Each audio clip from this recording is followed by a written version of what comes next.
What's up, people? Welcome to the channel where we talk about music licensing, music production, and music business. If you love any of the previously mentioned, be sure to subscribe so you can stay up to date on all my latest content. And we are back for another live Q&A. It's Wednesday. It's hump day. I'm feeling good, feeling productive. I hope you guys are doing the same. Shout out to my guy, Off Key Productions. I see you, bro. What's good, man? Felicia Rogan, thank you for coming through. Felicia says, happy belated wedding anniversary. Thank you. I appreciate that. Me and the wife, we celebrated 8 years of marriage yesterday. So super excited about that. Anybody who has ever been married or are married, you know, hey, that's some work right there. 8 years. It's a long time to be putting in work. So shout out to the wife, man. Amazing woman. So yeah, 8 years. Super dope stuff. I'm looking forward to the rest of our lives. Indeed. Square Business Entertainment, what's good? Joshua Bonnet, what's up, bro? Congrats on the anniversary. Just celebrated 7 years with my wife. Congrats, yo, that's huge. Rose City Writer, what's up? Marlon McNichols, what's good? So yeah, man, I'm here to just to share, drop gems. So whatever questions y'all have, definitely shoot. This is the place to ask them. I'll be on here for like an hour or whatever. We are definitely gonna ban that person right there because that's just stupid. So yeah, but this week has been productive, man. Just just working, creating meetings and stuff about more production music. So super dope stuff, and just finished up a couple briefs this week. So exciting things. We'll see how that pans out. You never really know, you know what I'm saying? You just got to shoot your shot when it comes to this TV placement stuff.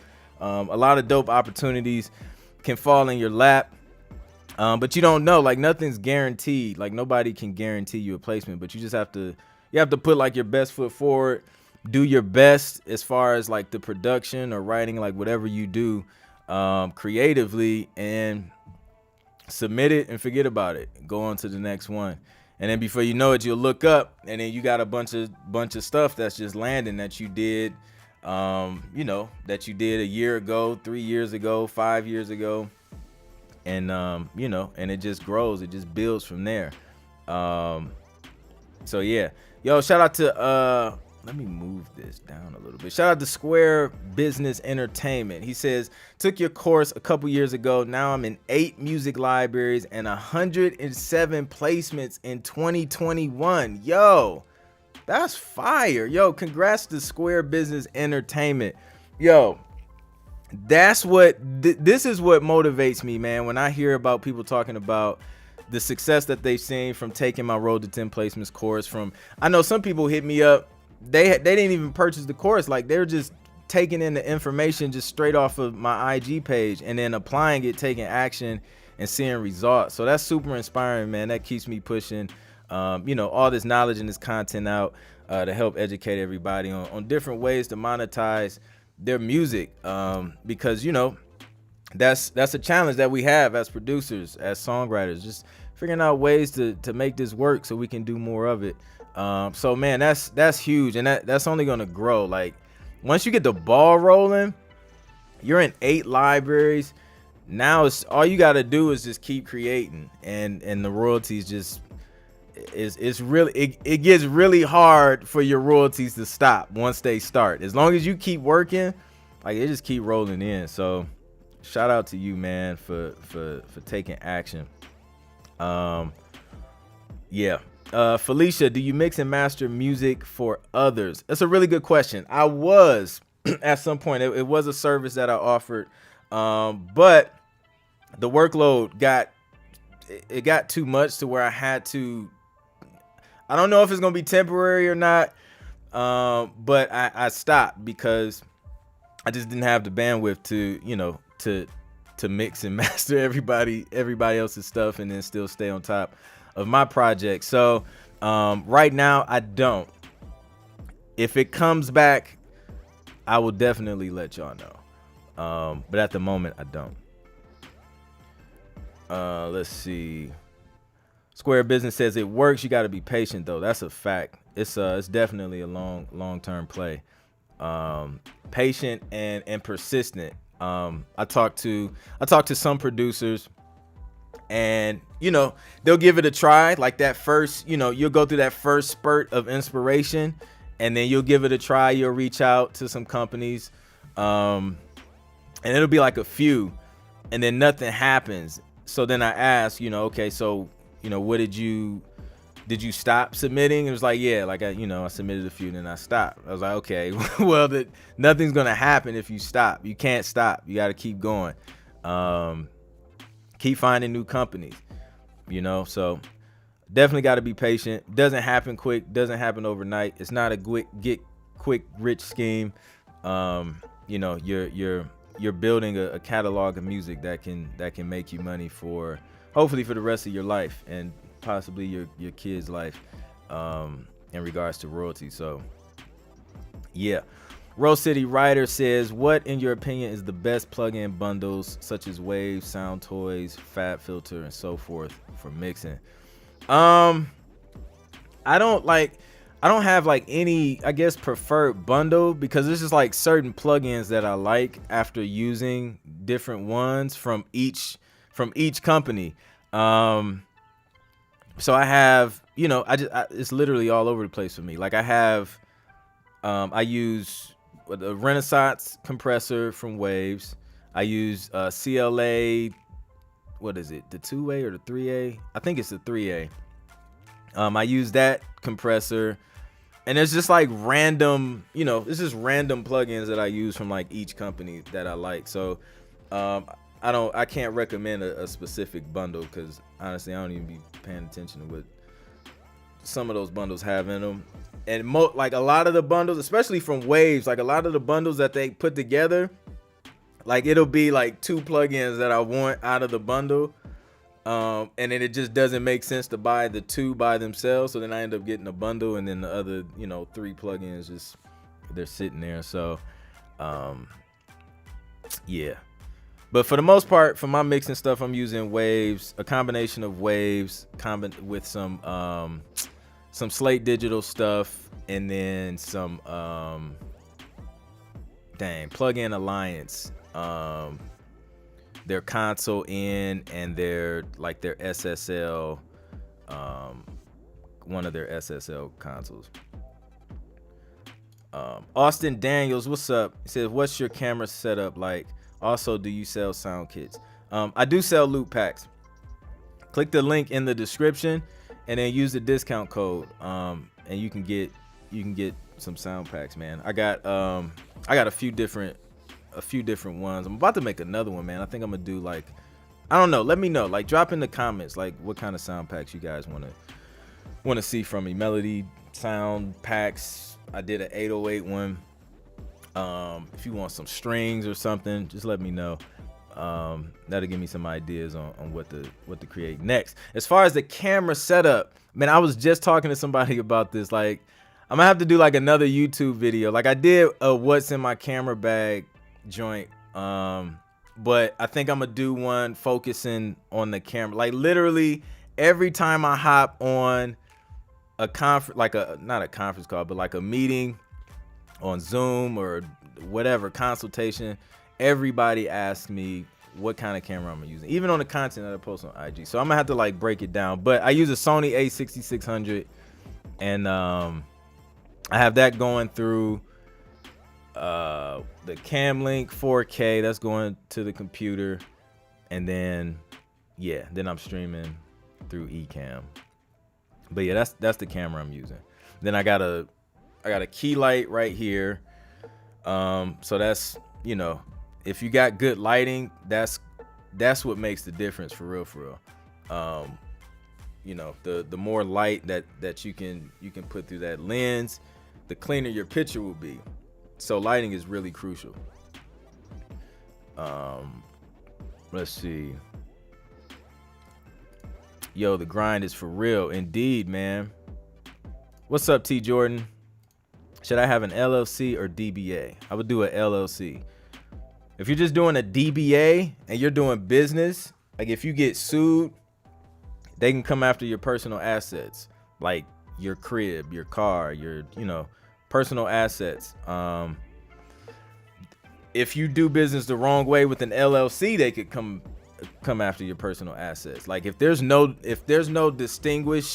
is distinguishment a word? I don't know if distinguishment is a word, but like if you're not separating your personal life from your business life and they're like all mixed together, sometimes they can even still come after your personal assets with an LLC. But if you set up an LLC, get you an EIN number, get you a DUNS number, to start building business credit, and then get you a business checking account. You need your EIN to get the business checking account. Get your business checking account, all of your expenses, all of your, everything that you make, have that go in the business account.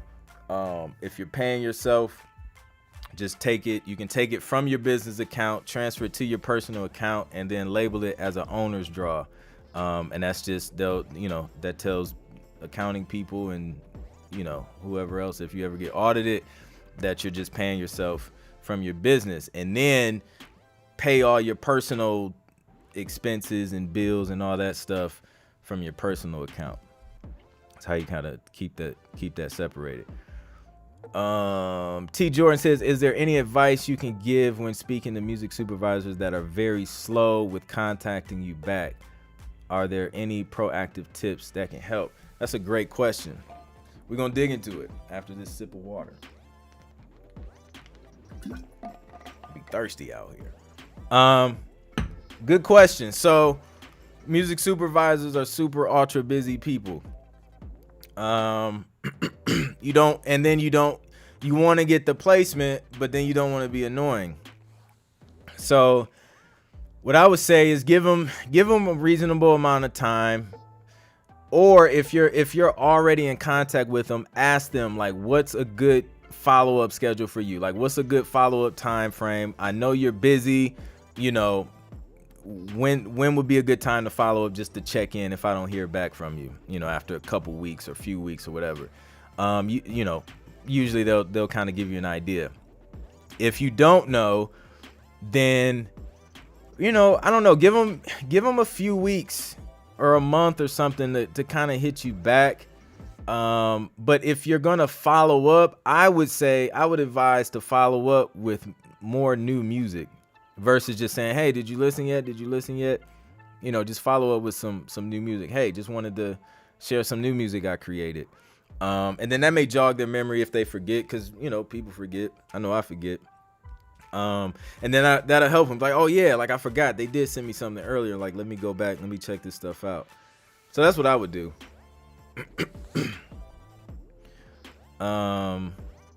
Joshua Bonnet says, how much time do you typically spend mixing? Is it possible to spend too much time mixing? Absolutely, man.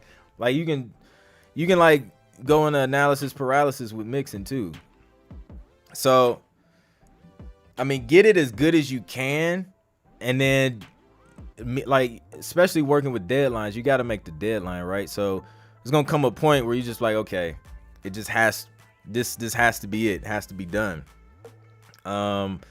So on average, I mean, I may spend, depending on what I'm mixing, if it's just an instrumental, I may spend a solid hour total on a cue that's like a minute and a half. Let me see. The other day I was mixing a track, but it had vocals, but it was only 30 seconds. It was only 30 seconds, so it wasn't like a full song, but I probably spent around an hour mixing that too. So I don't know. It depends, man. It's sometimes it's all over the place. It just depends on what's going on. Noodle Hopper, what's good? Noodle Hopper said, while I wait to get a DoorDash order, I'm here getting gems from the man Clint. Yo, I appreciate that. Yo, let me tell y'all what happened to me yesterday. So, since you bring up orders and deliveries, so we ordered pizza last night, right? We was just like, let's not cook. Ordered pizza from, one of our favorite pizza joints. So it was taking a while. Like, I was hungry. Everybody was hungry. My son was hungry. Wife was hungry. I was hungry. And when everybody in this house gets hungry, we start getting cranky. So it's imperative that we eat relatively soon. So I'm waiting. I keep checking to track my order joint, and it's not coming through like when I thought it was gonna come through. So I'm just waiting. I'm playing with my son, doing some other stuff. And I'm like, yo, like, it should have been here by now. So I go back, like, I don't know, maybe 20 minutes later, and check the track your order joint. And this is super random, by the way, but I go track the joint and it says delivered. So I go on the front porch. We got pizza just sitting on the porch. Now, mind you, I did not check the contactless free COVID delivery. I didn't check that. And I didn't for a reason. So I go grab the pizza because I didn't know how long it's been sitting there. I was like, maybe they just dropped it off. I didn't hear a doorbell. Nobody knocked. I look at the pizza. There's ants all over the pizza. So I was just like, okay, maybe it's just a couple. They just on the outside, just swipe them off. They didn't get inside the pizza. So I bring the box in. I open the box. Ants galore. Just ants, multiple ants, families of ants all over our pizza. Now it's not even just all over the pizza. Now it's all over the kitchen counter. So I called Marco's back, man. I was pissed. They had to. I got a credit. I got a refund. I got a credit. And then they told me that, because I was just like, yo, like, can y'all like make me some more and then just bring it back? Because they're right up the street. And it was just like, well, our delivery times is like 2 hours. I was just like, bruh. I was just like, just give me the refund. I need a store credit. Because this is ridiculous. So that's what happened to me yesterday. Noodle Hopper talking about deliveries. It's crazy, man. That's the first time that's ever happened. So shout out to them. So then we had to call a different play, and then me and my son rushed out to Chipotle to grab some Chipotle. And the crazy thing is, I went, got the kid his shoes on, hopped in the car, drove to Chipotle, went through the Chipotle line, watched them make 3 Chipotle bowls, came back home and did all of it in less time than it took for them to deliver the ant-infested pizza. So it was a journey last night for dinner. Definitely a journey. Van Cozen, what's good? LW says distinguishment is a word they teach at Ohio State. Yo, shout out to the Buckeyes. Don't be trying to play Ohio State, LW. It's my alma mater. What's up, April? Good to see you. Rob the Matrix. Love that shirt, bro. Thank you. I appreciate it, man. Is there a difference between leasing a beat and doing a non-exclusive license? I love that question. Because that's kind of what it is.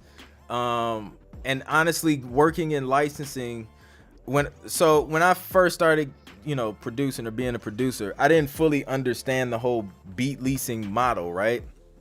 But as I started working in music licensing, it started to make more and more sense to me, because I was just like, yo, this is the same thing. So like a non-exclusive license on the music licensing side is just giving multiple TV shows, multiple publishers permission to use your music. And leasing beats is the same way. You're giving multiple artists permission to use this same beat for what the term of whatever your agreements are. So yeah, it's essentially the same things, just for a different purpose. One is focused on artists, recording artists, and the other one is focused on TV, film, and media. So same concept.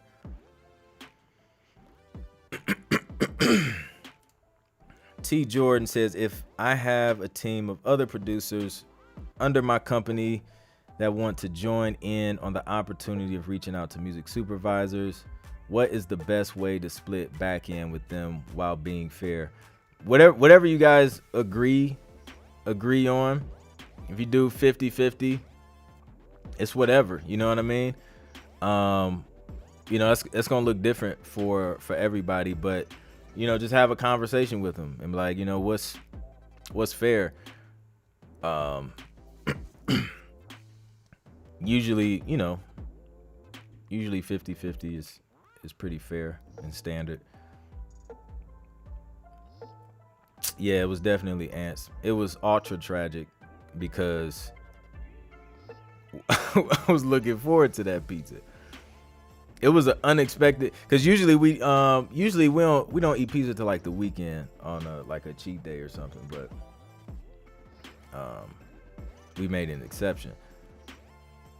Ants was, you know what? That's probably what it was. It was the ants paying me back because I set up some ant bait traps because there was like ants getting in this back door, and I didn't know where they was coming from. So I set up these 2 ant baits. Boy, it was knocking those joints out.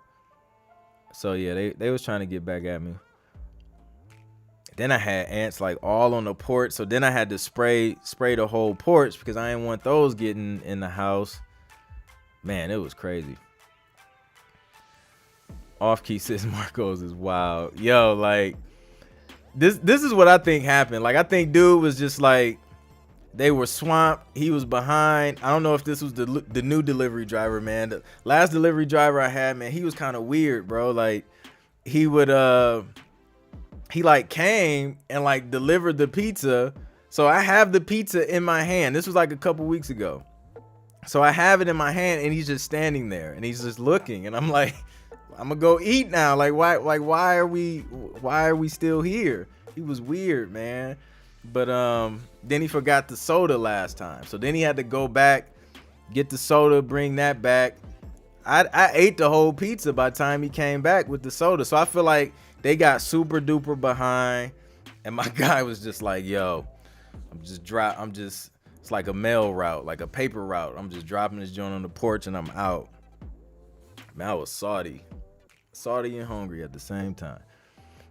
The Don Johnson, what's good, says, do you register your beats with your pro prior to pitch or after? And how does that affect song title if the library wants to change it? That's another good question. So with that's why I wait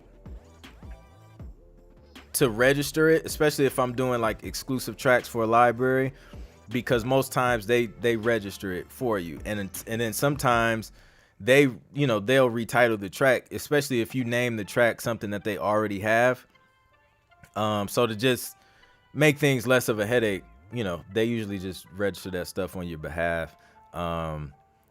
If it's like a non-exclusive situation, so say you have a song, right, and you're pitching that non-exclusively to multiple companies, a lot of times they'll put a prefix at the beginning of the song name. So in that instance, I'll register the original title of the song with the pros before I send it out, and then once I send it out, then they'll add their little prefix, ABC, and then the song title after it, and that's how they kind of track it.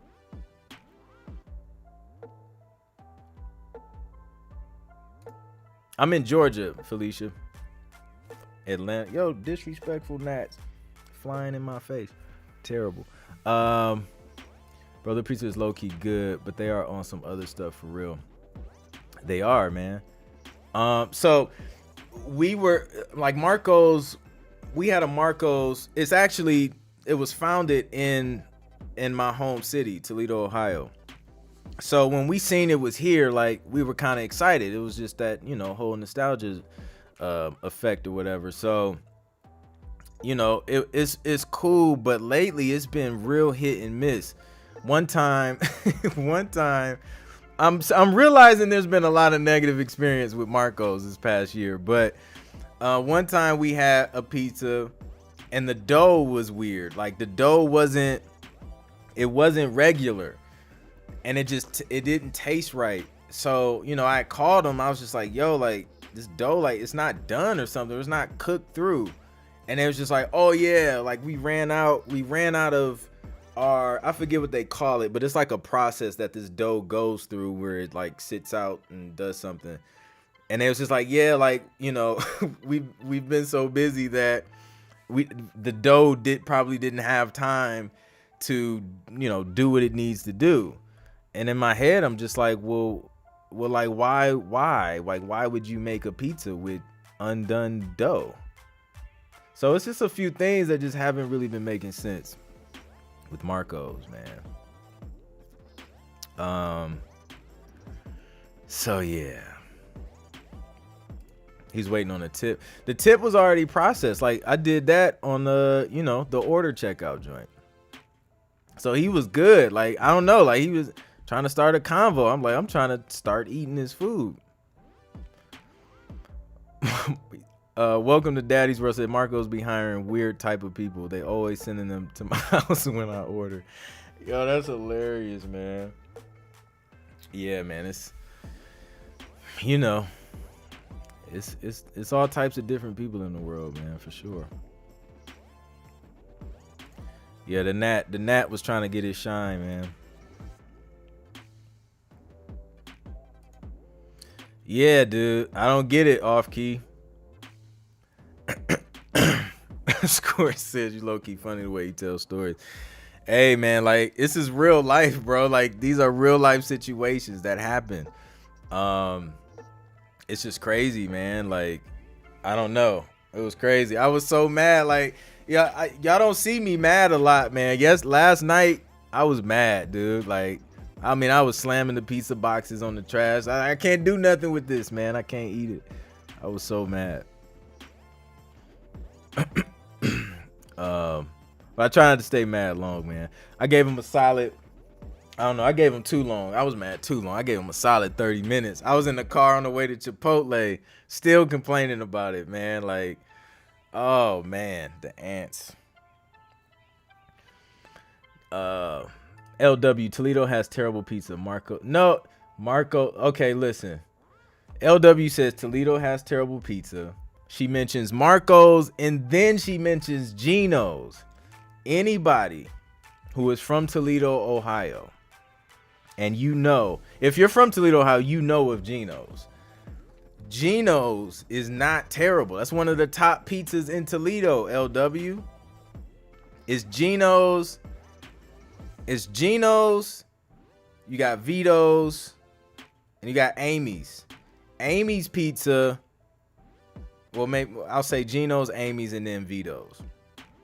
Amy was, I think she was like the divorcee of the owner of Gino's. So she like took a part of the recipe or whatever. They're very similar, but the sauces are different. But they're both delicious. But Gino's is not terrible. I don't understand you. I don't understand where this is coming from. How many libraries have you sent your music to? A lot. A lot, man. I lost count, honestly. Because what happens is just like, so for the first, I'll give you some insight into kind of how I approach it, like my formula or whatever. So for the first 30 days of me like trying to get into sync, I was reaching out to like 3 to 5 companies every day for like that first month, for the first 30 days. So that alone is quite a few companies. That's just reaching out.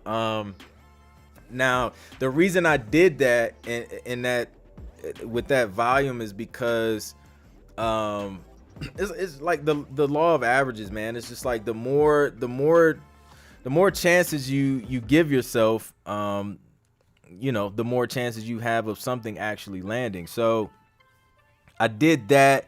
And then from there, it narrows down to the companies that actually hit you back. And then from there, it narrows down to the companies that, you know, you actually find is a good fit for what you do. And then from there, it narrows down further to the companies who are actually getting you placements.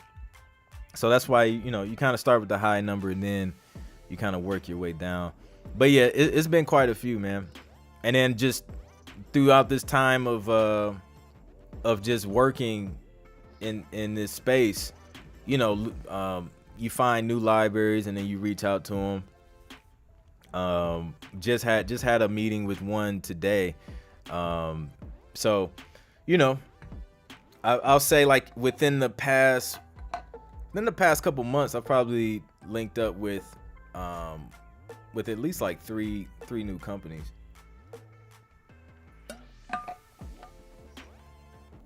And then reached out to maybe even a few more, but I just haven't heard back yet. Marlon McNichol says now would be a perfect time to start submitting sports cues, huh? Absolutely. I've seen those briefs coming out like a couple weeks ago, but yeah, now is the time. Everybody's looking to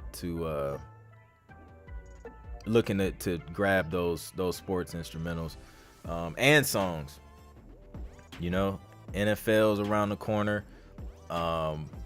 NCAA, college football, which I'm excited about. Go Buckeyes. All of that stuff, man. So yeah, definitely start working on those sports cues, orchestral stuff, hip hop, rock, all of that stuff works.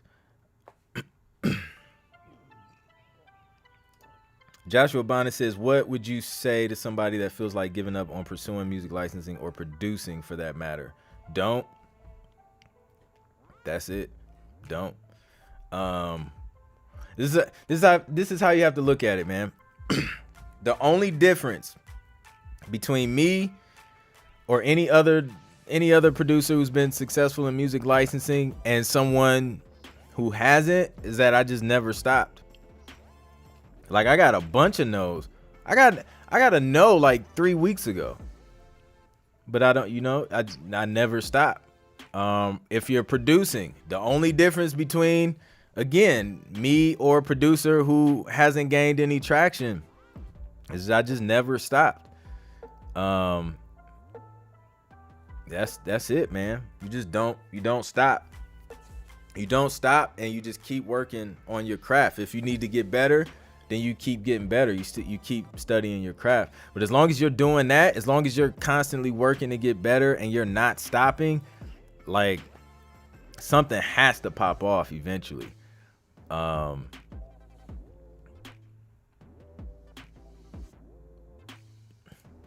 Austin Daniel says, gotta eat Domino's. That soft garlic crust is to die for. Yo, Domino's done came a long way. I'll give Domino's that. Because I had Domino's back in college one time. I was like, yo, they need to shut this whole entire brand down. Because it was horrible. But yeah, over these last few years, man, they redesigned their whole pizza. Yo, that joint, it came a long way. So shout out to Domino's. I'm not crazy about it, but it's not bad. I'm in Chicago. What do you think makes a good pizza? We talking about pizza today. I'm all for it. I think a good crust, a decent sauce, and like just good fresh ingredients. I feel like this is a Papa John's commercial. Better ingredients, better pizza. It's the truth though. Timely delivery and not leaving the delivery on the porch. That's what makes a good edible pizza, in my opinion. But there's different things. Like there's certain kinds of pizzas that, they like New York style pizza, like the crust isn't gonna be like the greatest thing in the world. But I don't know, like you like that kind of pizza if you want that kind of pizza. Like but yeah, I don't know. Like I think it's just having a decent crust, sauce, and I don't know, just tastes good. I'm from Chicago and I grew up on Geno's. Wish they were in Georgia. That's a fact. Yo, I heard they got like some type of delivery now. I think it's only like within a certain region. LW says Geno's is all grease. Tell me I'm lying. I can't. It's a fact. It's a lot of grease, but it's good grease. Austin says, yo, and ask the pizza shop to swap out the marinara tomato sauce with Alfredo white sauce. It's life changing. See, man, I don't know, man. That's something my wife would eat. I don't like. I just want regular, man. Like, I'm so, like, when it comes to food, man, like, I'm so non-experimental. I want that joint in its original form. Now, I will tell you this. I will eat a barbecue chicken pizza from Amy's Pizza in Toledo, Ohio. That's free advertising for Amy's Pizza. I will eat that. That has barbecue sauce on it. This is really good. Outside of that, I don't really do too much of the other stuff.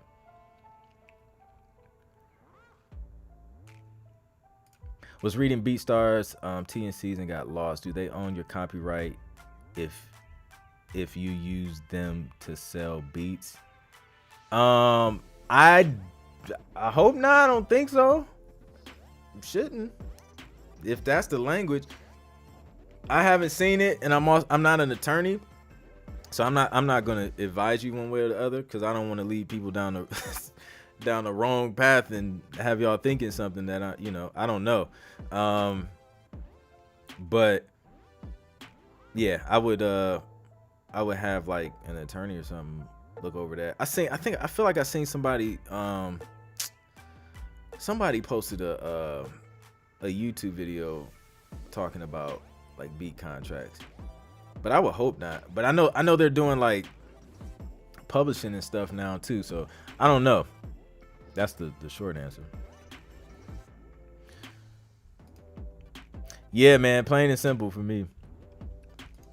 World Chicago Genos is great. Toledo's Genos is trash. You can't say Toledo's Genos is trash. That's a strong word, LW. Trash? Come on. Domino's Pan Pizza is fire. I haven't tried it. I have tried that little jalapeno bread that they have. That joint was, whew, that was fire. I can do some music for Domino's, but that's about it. I feel you, Felicia. Yeah, I don't eat it much. BL, shout out for the link up with Tammy Latrell. No doubt. Shout out to Tammy Latrell, man. She came through and dropped mad gems. I got more heat that I'm dropping on IG all week from Tammy Latrell. So make sure y'all locked in on the IG at ClintMusic, so y'all can get those gems. At this point, this stream is sponsored by Marcos. Nah, they ain't cut the check. Not on this stream. That's hilarious. Man, I gave them free advertisement too. Shoot. Well, it was kind of, you know how people are like more likely to talk about a negative experience than a positive one? That's this situation right now. I've been talking about all the negative situations with Marcos. So I don't even know if that's really advertisement for real. I know it's different for everyone, but what was your average wait time from conception of your beat to placement? Man, shoot, man, let me see if I can think of, I don't really know. Like, I don't have like a specific number. If I'm just shooting an estimate, man, cause if I go back to conception, so I had a beat, that I did maybe months before I got in touch with this publisher. So say that's about 3 months, and then I reach out to the publisher, send them music, and then I want to say maybe 3 months later, found out that, they had placed some stuff on the show. So that's about 6 months from conception to placement, just as an estimate, but it's definitely gonna vary for sure. Van Kozen just joined BMI as a publisher last week. Can I join as a writer also? Absolutely. You have to get your, if you're a composer, you have to be affiliated as a writer to get your writer shares of performance royalties. So yeah, absolutely. You got the publisher side on lock. Now you just get the writers. Now when you partner up though with a licensing company, they're gonna take the publisher share of performance royalties. So you won't actually be using your publishing BMI account, with certain music libraries, unless they're giving you like a percentage of the publisher share. But typically they take 100% of the publisher share of performance royalties, and then you keep 100% of the writer shares. But still good to have, because you never know. Offkey says, I've been watching shows and I don't hear a lot of beats in shows that aren't reality shows. Do you think making those short musical cues where it's just like one or two sounds worth it? Do you think making these short musical cues where it's just like one or two sounds worth it? Hold on, let me I'm like extra slow right now. That aren't reality shows. Do you think making those short cues where it's just like one or two sounds worth it? I think so. Like if you're referring to like ambient music where it's just like one or two sounds, or like, are you saying just like a hip hop cue where it's, you just have a couple sounds that's just really open? Either way, yeah, I think it's worth it, because there's so many. Like I know I was just talking about Catfish the other week. Catfish uses a bunch of ambient music. Vice uses a bunch of ambient music. That's a recent placement. I had a placement on some new show on Vice TV. So I seen that come through. But yeah, and then if on the hip hop side stuff, like the minimal stuff, I don't know if y'all seen that reel I did, or that ad that's going around with that super simple beat. But that stuff, I feel like the simple ones with not a lot of sounds gets used the most, like a lot. Some of the sports briefs that I've been seeing have been for repetitive, like simple beats for like their highlight reels that they'll just loop. And let me tell y'all, like the sports joints, depending on the network, the pay is gonna vary, but a lot of times, man, they'll loop that joint. Like your beat will be like a minute and a half or whatever, and then they'll loop that joint and play. I've seen one play for like 7, almost 8 minutes on one of my cue sheets. So yeah, as long as, and that's why it's important to learn how to structure your music and optimize it to make sure, they're able to do that if they want to.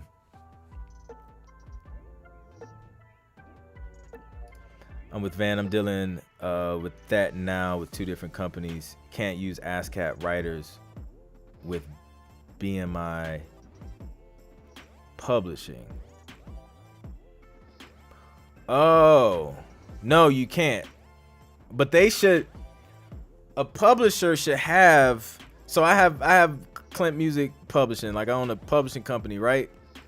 And when I did it so I can have my own publishing company. But now it's just like, yo, like if I'm gonna start a publishing company, like you have to register with all the pros. So a publishing company should be registered with ASCAP, BMI, CSAC, and whatever other partners around the world that they want to affiliate with. But yeah, and publishers do that so that you can represent all the different writers that are affiliated with each pro.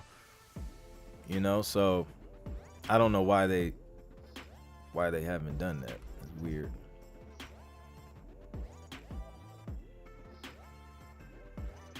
Like background music, I hear a lot where it's tense or some kind of emotion. Makes sense. Okay, cool. Yeah, I'm glad. Hopefully that helps clarify. What's up, Wordplay? Good to see you, bro. Yeah. So, yeah, man. Like, I don't know, man. It's always a need, you know. This is always, it's crazy. You never know, like where stuff ends up.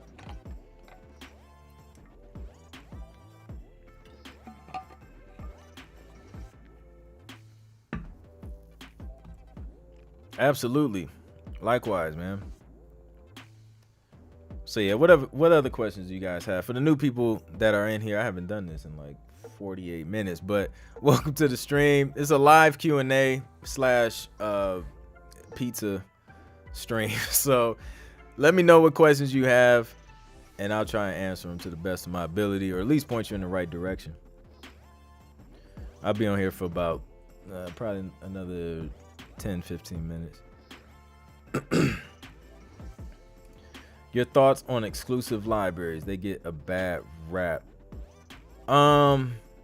No, not necessarily. Like it depends on what you mean by exclusive. Like the exclusive libraries that I like to work with, exclusive means I create this track 1, and I send them track 1. They're the only ones that can publish track 1 and collect payments for track 1, but I can create track 2 and send that to whoever I want to send to. Those type of exclusive joints, I don't mind. In perpetuity, forever, again, like I don't mind, because like this is my thinking behind it, right?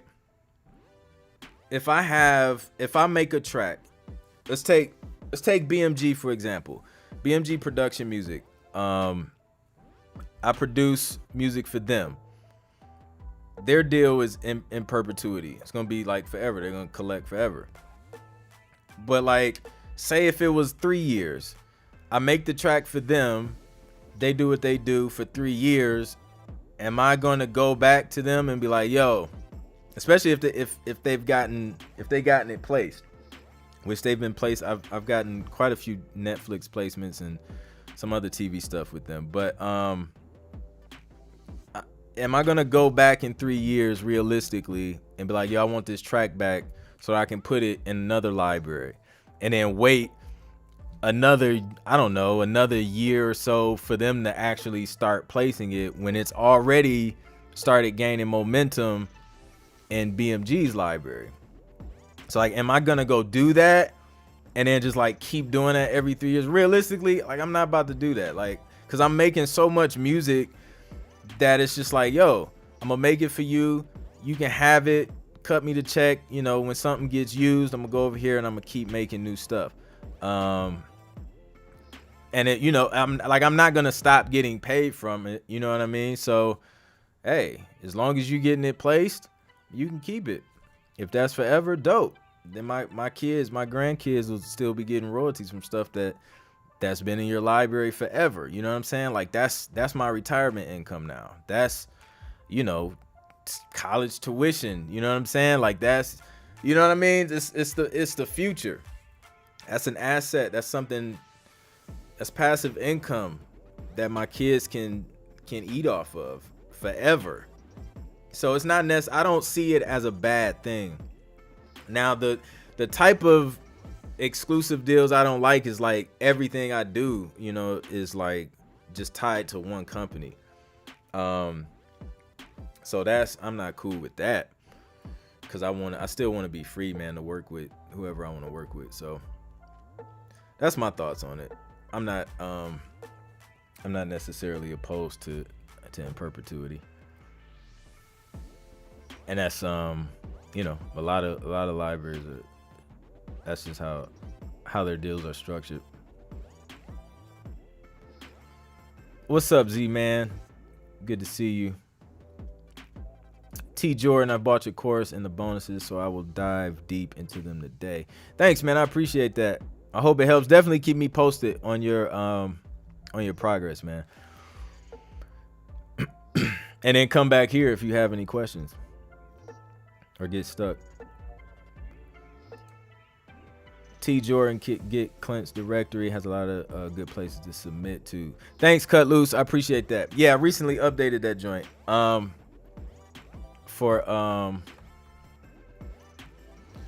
for anybody who hasn't had the course, or you want to get my Road to 10 Placements course, which is the blueprint, everything I did to start getting TV placements.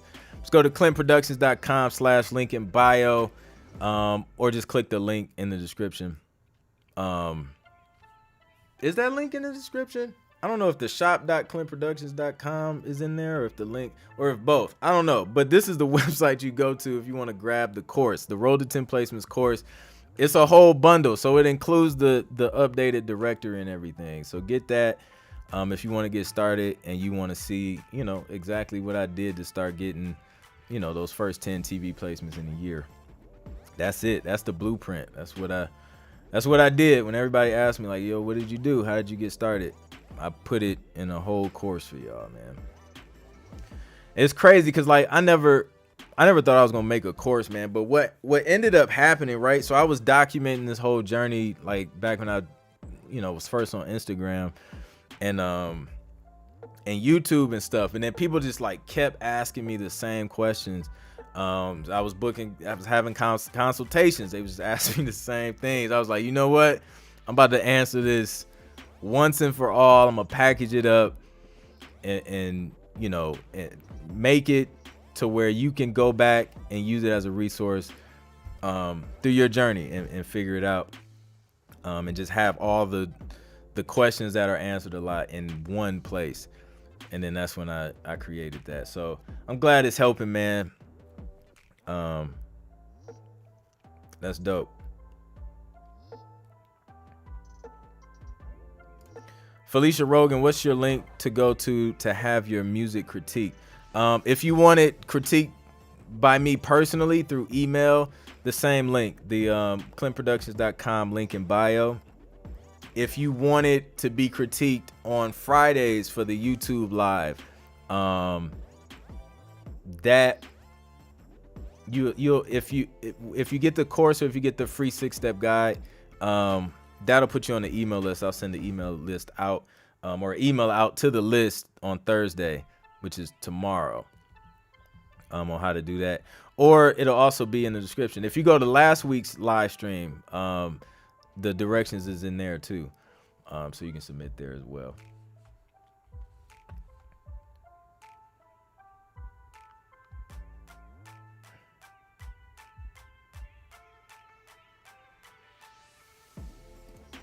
Van Cozen, do you make more money off of a longer looped cue as opposed to a short loop? So the longer the cue is played, the more you get paid. Yo, that's a bar. But yeah, you want them to play it as long as possible. Like if you get a long usage on a major network, like a NBC, CBS, ABC, you'll get paid significantly a lot more. If it's on, like a smaller cable network, you still get paid more. It just won't be as much as a major network. But yeah, the longer they use that joint, the better. Let them run it up.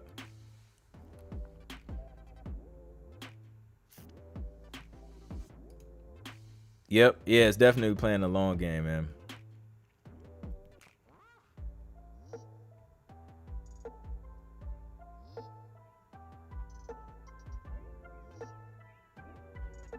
T Jordan, where do I find the directory and the updated spreadsheet? I think that's y'all talking about the same thing. You can go to the same link in bio. Go to my store, the music license. If you just want just the music licensing directory, you can find that at using that link. Just go to my store.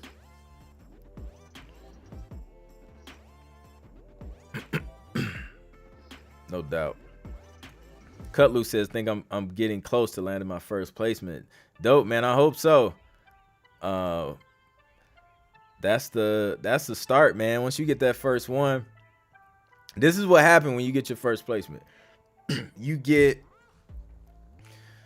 instant inspiration because you've seen that you accomplished something that you was trying to do, right? Then you also get confidence. Now you know you can create music that's placeable because you've done it. You have proof of concept. So now you know all you got to do is just do it again. So yeah, those are a couple things that happen, man, when you get that first placement. Then now you can, like, your credibility has increased as a producer or as an artist, because now your name is attached to, you know, whatever show you get that joint placed or whatever network. So now when when you go to branding yourself, or when you go to talking to new companies or whatever, you know, that can come up. So now, you know, you can kind of prove, yo, like, I've done this before. You know, I've gotten placements, or just like, I just got off a meeting with a publisher, and we were talking about some stuff, and they've already heard stuff that I've done.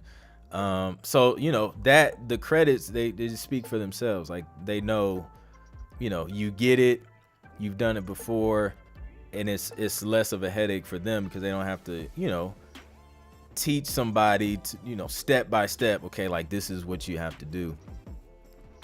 So it makes opening more doors a little bit easier for you.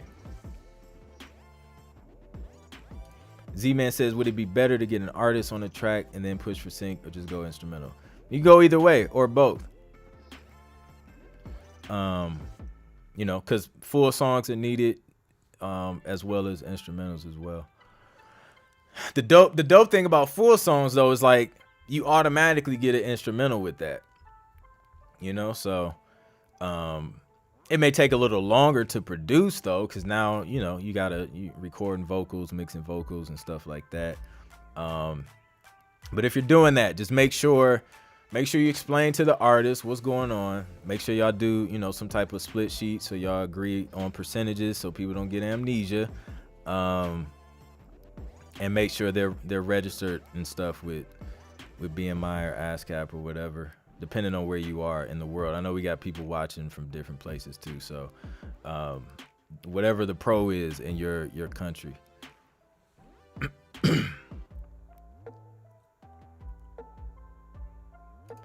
Off Key says, yeah, if you can do it once, you can do it again. That's a fact. Is it advised to leave tags or short vocal samples, such as your own voice, out of tracks made for TV? Yes. No producer tags or anything. Yeah. Now, I mean, if like your voice and you do like some type of vocal sample, and they want like that, like vocal, like I did an album, like a vocal chop album, for BMG too, and that's what they wanted. So yeah, like if you can, you know, take your own vocals, chop them up, or have somebody come and sing and chop it up, that's fine. You know what I'm saying? Because you own that, you created that. But it's just the, you know, different sites, royalty free, splice, you know, all that stuff. That's where things can kind of get weird.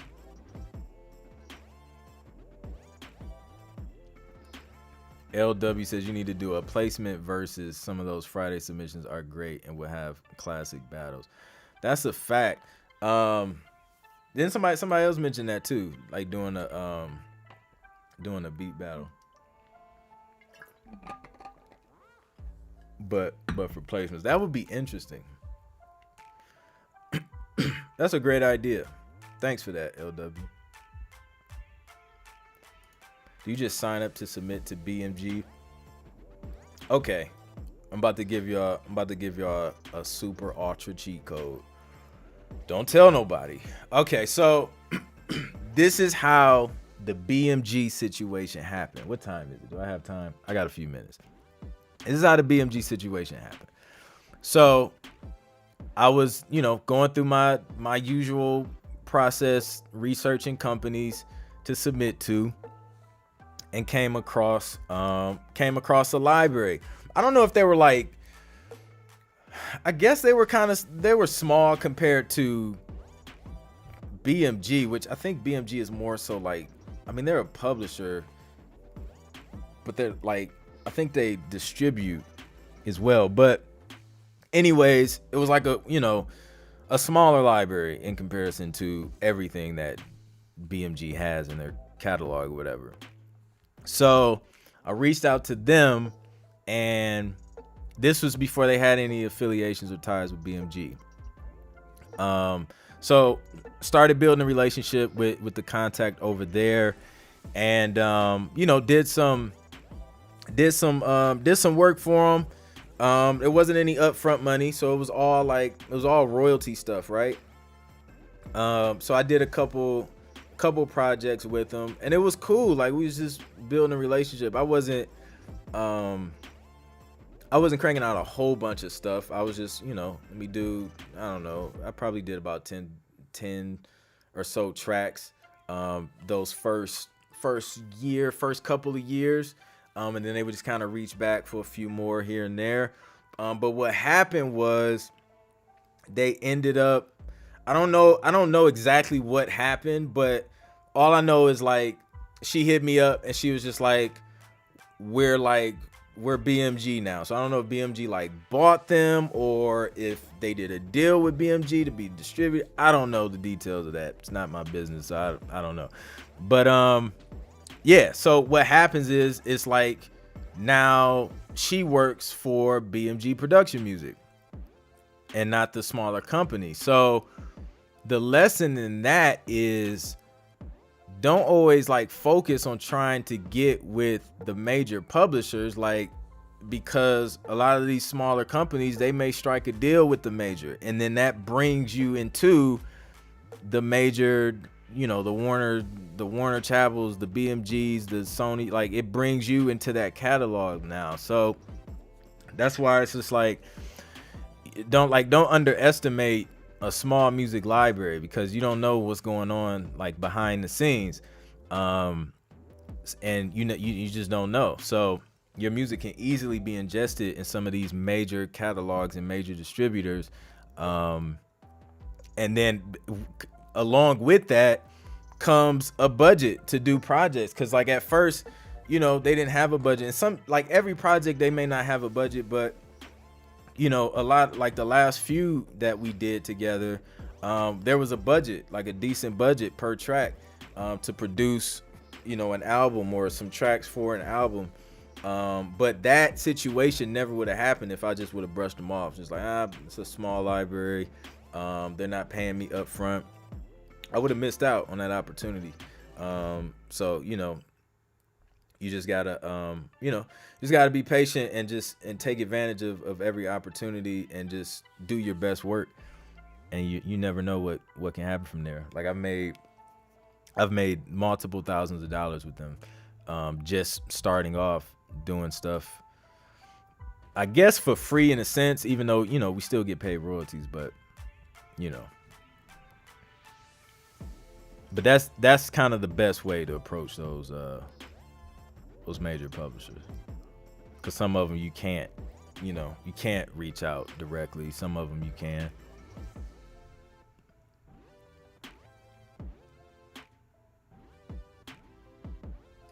I've gotten in libraries with just instrumentals and signed songs with vocals later. I've had tracks not get signed, but then put an artist on it and got signed. They both were. Yeah, man, like, just trying different things. It's crazy.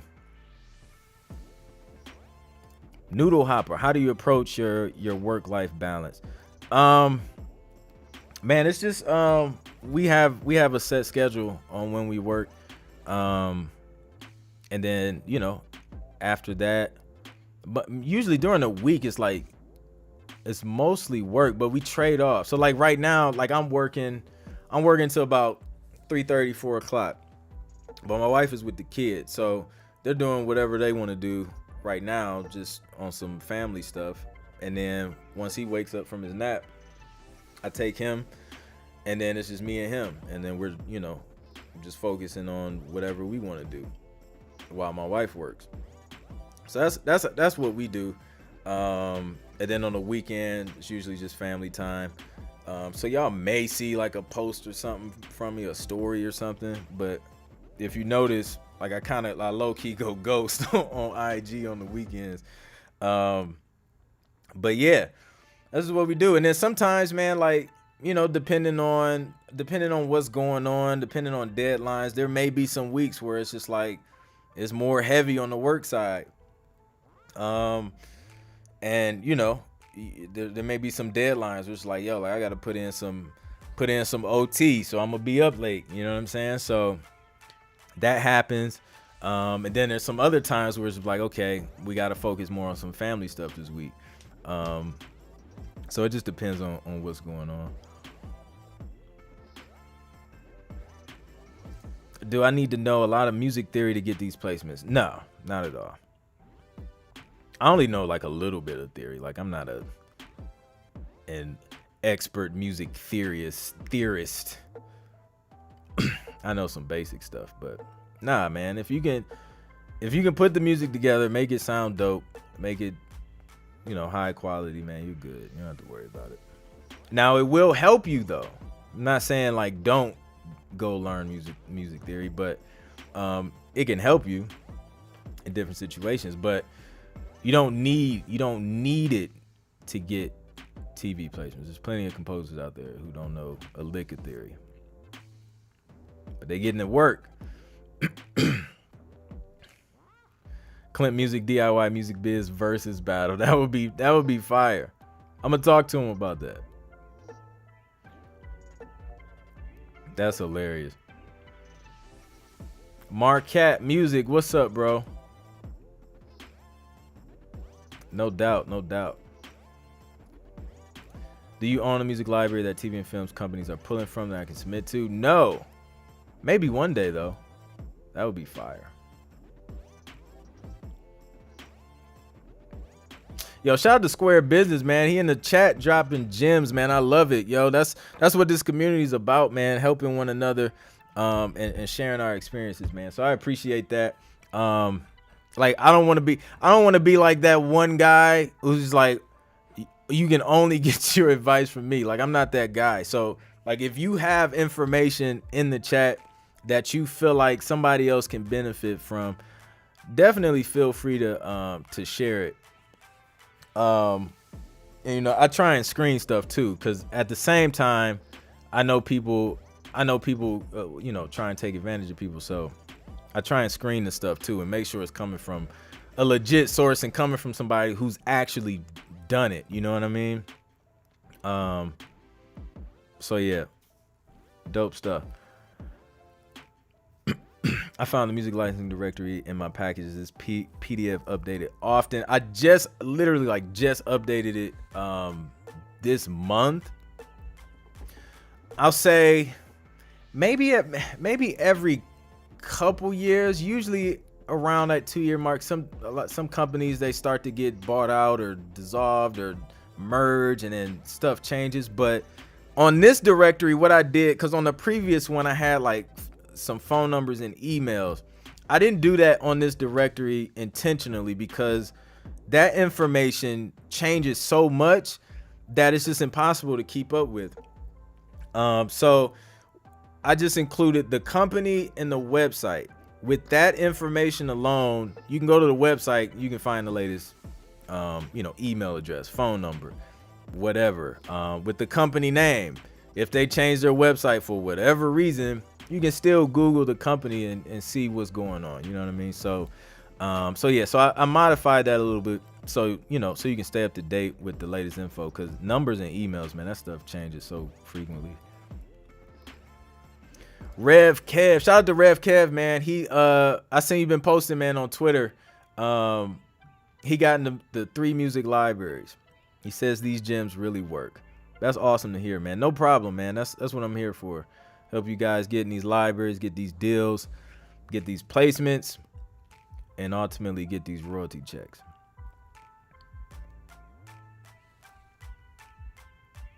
Nah, absolutely, man. Nah, absolutely. I appreciate that. No doubt. The good old taxi question.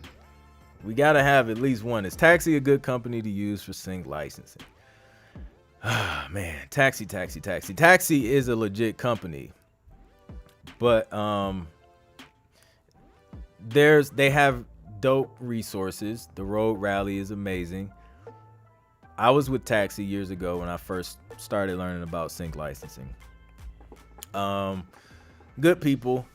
It is a middleman. Like, if you don't, I mean, I guess it could help if you didn't know anything, but then, I mean, you have me as well and other people like DIY Music Biz, 85 Productions. You got the Producer Whisperer. You got Excalibur, my guy. You got the big homie Kev. All of these people giving y'all game on how to break into this and get with music libraries, right? In my opinion, I think that's in 2021, I think it's a better route to go, because you cut out another middleman, because they have to approve your tracks before you get sent to the library. But it's gonna depends on the people. Like, I know somebody who's crushing it with Taxi. Like, they're getting forwards and they're getting into music libraries, and because their music is good. It's just a different vehicle. You know what I mean? It's not bad. You're just, you're paying to go through to use another vehicle at the end of the day. But I think, I mean, they couple it with the community and the forum and things like that. If you are gonna do it, like, I'm not gonna tell you what to do, but if you are gonna do it, like, take advantage of everything that they have. That's what I would say. Go to the road rally. A lot of information shared there. A lot of connections can be made there. Go to, participate in the forums that they have. Pitch as much as you can. And then another thing, when I was with them, they didn't have a lot of briefs for what I was making. But then I was kind of like I was making whatever I wanted to make. So that was a whole nother issue that I was having. That's why it took me so long to get placements, doing what I wanted to do.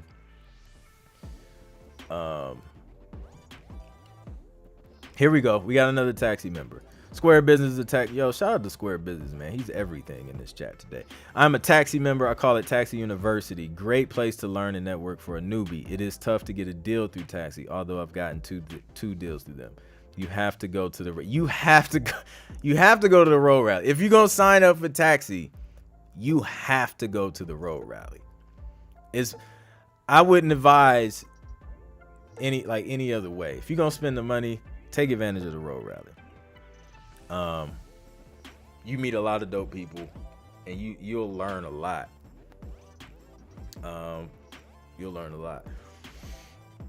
So yeah, appreciate that perspective. All right, y'all. I gotta hop off of this joint, man. I appreciate y'all coming through. Hopefully this information helped y'all. Yeah, I'm gonna get back to work because, yeah, that's what I do. But stay tuned for. I got some dope videos coming, man, for y'all. So stay tuned, stay locked in the channel. Please be sure to like, share, and subscribe. And I'll catch you guys on the next one. Peace.